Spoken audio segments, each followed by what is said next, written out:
नमस्कार बच्चों, मैं आपकी हिंदी शिक्षिका अहाना हूँ और नोवा लर्न बुक्स, जो माउंट एनलाइटनमेंट इंटरनेशनल की एक इकाई है, के साथ हमारी इस सीखने की यात्रा में आप सभी का एक बार फिर हार्दिक स्वागत करती हूँ। आज हम व्याकरण के अध्याय एक अनेक वचन के बारे में सीखेंगे। इस पाठ में हम समझेंगे कि जब किसी वस्तु, व्यक्ति या प्राणी की संख्या एक होती है, तो उसे एक वचन कहते हैं, और जब संख्या एक से अधिक होती है तो उसे बहुवचन कहते हैं। इस अध्याय के अभ्यास से आप शब्दों के सही वचन पहचानना और उनका सही प्रयोग करना सीखेंगे। अध्याय 7 एक अनेक वचन।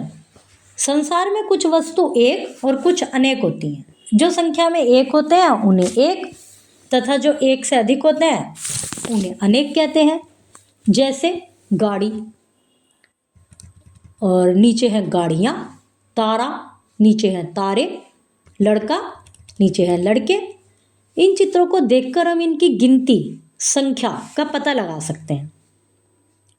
और जिनसे संख्या का पता चलता है, शब्द के जिस रूप से संज्ञा की संख्या का पता चलता है, उसे वचन कहते हैं। वचन के दो भेद हैं, एक वचन, बहुवचन। शब्द के जिस रूप से एक व्यक्ति, एक वस्तु का या प्राणी का बोध हो, उसे एक वचन कहते हैं। जैसे लकड़ी, पौधा, मकड़ी। शब्द के जिस रूप से अधिक व्यक्तियों, वस्तुओं, प्राणियों का बोध होता है, उसे बहुवचन कहते हैं। जैसे लकड़ियाँ, पौधे, मकड़ियाँ।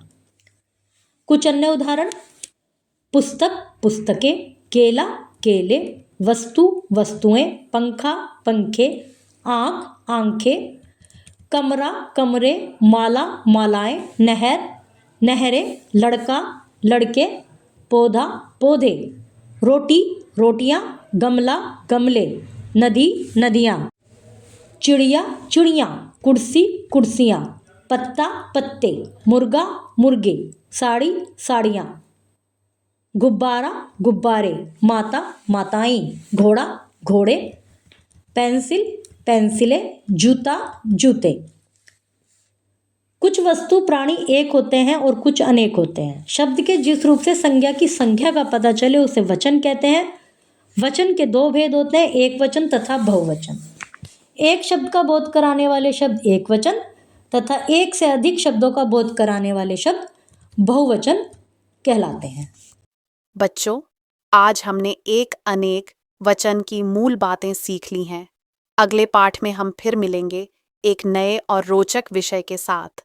धन्यवाद और शुभ अध्ययन।